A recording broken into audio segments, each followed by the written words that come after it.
Hey guys, this is That RC Channel NC here, and this is a series I'm doing called So You Want to Go Racing.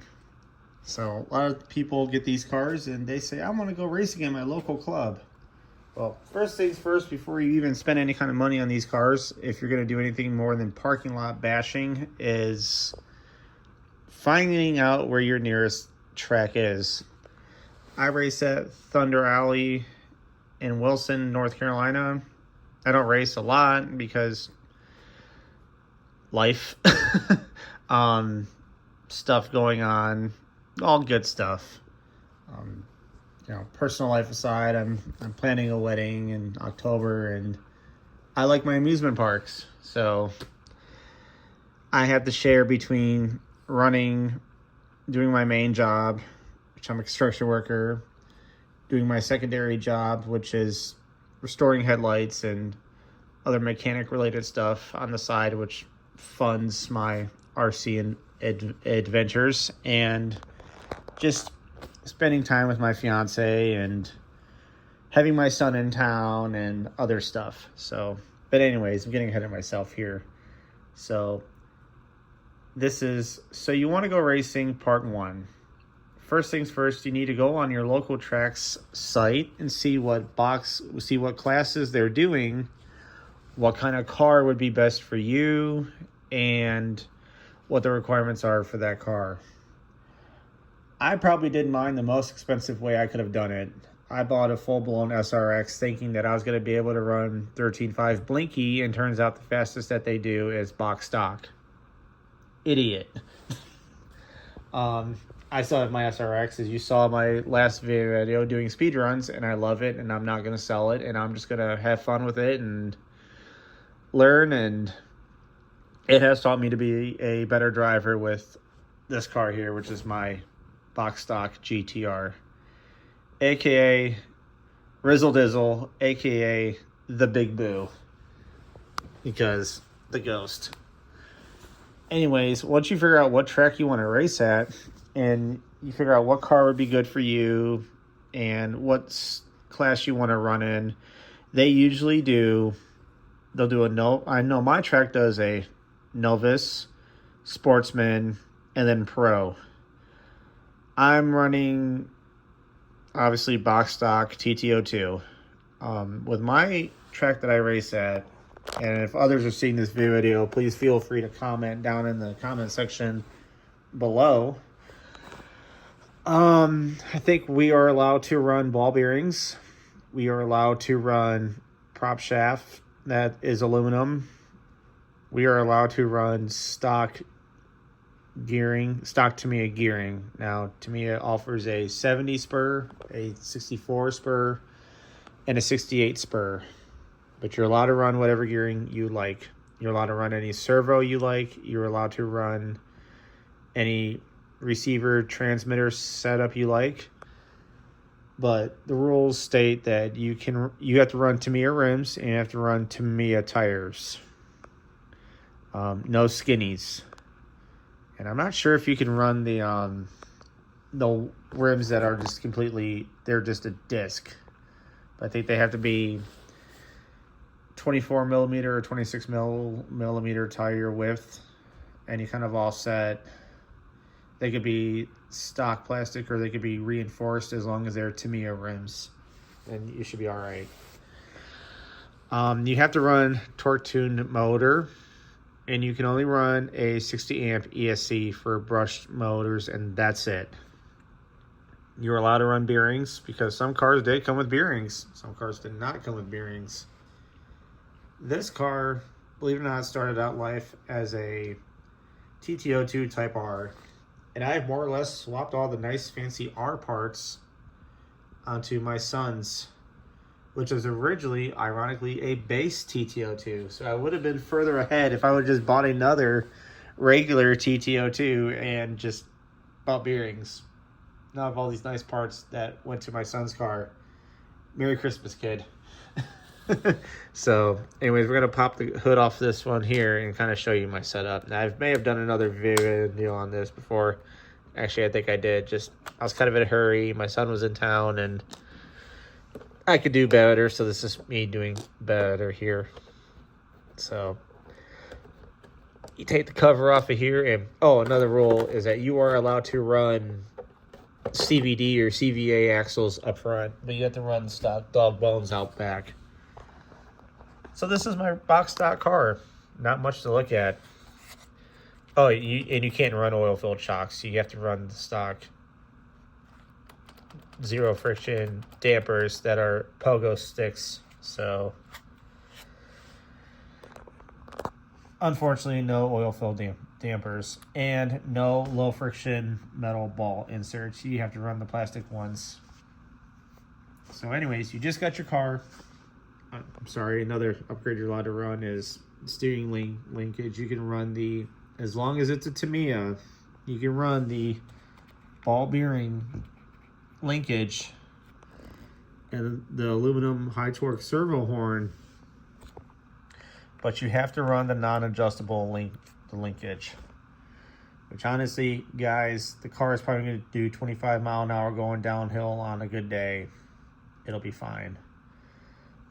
You are allowed to run aluminum uprights, and I like to run 3-degree toe in. That's what the 3-degree is. I haven't really experimented with 2-degree toe in, so 3-degree seems like it sticks good. But anyways, you got your car, you got it built. And if you're doing box stock class, I would recommend getting the Tamiya aluminum prop shaft just because it weighs less and it's smoother. And I always tell people to get the Fast Eddie high quality, low cost tt02 sealed bearings. I made the mistake when I built my son's car. We used the little nylon bushings, and then I went ahead and threw a brushless motor at nylon bushings, and the carnage that caused with that car.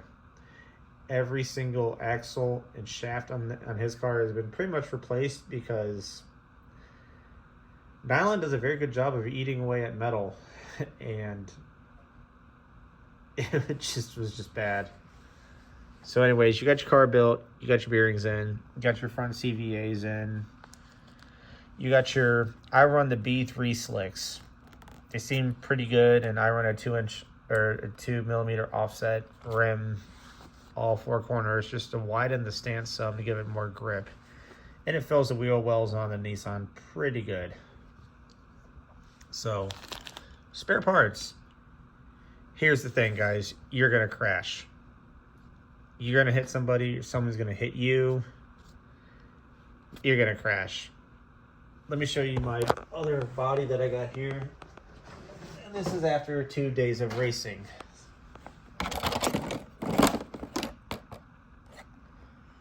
Just simply like this. This is after 2 days of racing. I keep this body because I got my first victory with this body, so it gets saved. I snapped the spoiler clean off. The front splitter, it's gone. The front fender, it's gone. Could I fix this? No, I can't fix this. I'm not going to fix this. This is a, I'm going to throw this on the car when I'm testing out in the parking lot. And if, or if my son's in town and he isn't the best driver, he'll practice with this. Eventually, I'm going to make a shelf for this, and I'm going to hang it up on the wall, and it's going to have some writing in it saying my first win, and it's going to get saved. So expect to go through bodies. Bodies are usually $40 after you buy the body, buy the paint. They're not that bad. This body here, I haven't even taken it to the track yet. I've already got some damage from my son being my son. Just, hey, let's spin daddy out. So, and a lot of the damage on my other body was I wasn't running the factory Tamiya foam. I was running the Type R foam that kind of V's in. So I wasn't getting really any kind of impact resistance against that body. So it kept folding the nose in, and that's why it broke. So, but anyways, you got your car. I run the DX3 transmitter with a SR315 receiver. That's pretty much my setup. So back to parts. You are going to go through several parts racing, but they're not that expensive. But just by my recommendations, go on A-Main Hobbies, eBay, Amazon, wherever you can, local hobby store if they carry Tamiya parts. I know in my area, Legacy Hobby has a lot of Tamiya stuff. Hobby Place in Fuquay Varina has a few really nice hop-ups for Tamiya parts, but unfortunately some of their stuff you can't really run on the track because it makes your car not legal. You can go there. Hangar 18 if you want a just start from scratch with a new car. Let's say you cracked the frame or you just hit something hard and you got pushed into a wall and you just clobbered the footer to like a sign or something and your car is just done. Hangar 18 will take care of you for, starting off from scratch. They have a pretty good selection of tt02s. I've had people tell me that you need to go back to a tt01, but I like my tt02. I haven't, there people say that's faster and this, that, and the other, and I haven't really tried it. I haven't found out, so maybe someday I'll try a tt01, but right now I'm pretty content with what I got. So you got all your parts. There's two main parts trees you're going to be going through a lot of. And this is admittingly because it's a tt02. And that is, I don't have the other parts here, but P parts and B parts. P parts has these nice little nylon ball joints that go inside of here. And the B parts bag has all your control arms. What happens over time is those parts, they wear out with each other. I found a way to kind of slow them down. Let me open up this here. I like using this Racer's Edge anti-wear grease. It's like a white lithium grease, and it works pretty good. I haven't really had any too bad of issues with it, but the way you do your maintenance and everything is gonna be the difference between a victory and a loss on race day. So I have these nice little bins courtesy of my fiance who loves me to death and buys me stuff for a race day. There's people I seen pull on up with the big Milwaukee totes, and you don't need all that if you're racing box stock unless you're doing multiple classes of cars. If you're doing box truck, then M class, or box stock, then Euro truck, or box stock and F1, then yes. But I'm just doing tt02. I'm probably just only going to be doing tt02, so this works for me. These are my collection of parts that goes with me on race day. As you can see, there is a lot of uprights. You will go through uprights. These are actually A parts trees. But this one here you can see is brand new. And you can run an aluminum one, but I don't like running aluminum just because these are lighter. And aluminum ones, you gotta modify them to work, and yeah. So yeah, these, you're gonna need some of these. I have extra shock tower mounts. I have an extra diff cover or two. I have extra lug nuts. I have extra lower control arm mounts.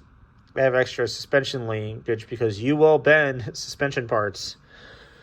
Always keep a set, and you'll get these on your B parts trees, but always keep an extra set of rear lower control arms because these little pegs here, they will break. And you don't want that. This is a classic example of the ball joint set up here. This ball joint actually feels pretty good. I would have no problem reusing this in a pinch. But it's always good to have spares.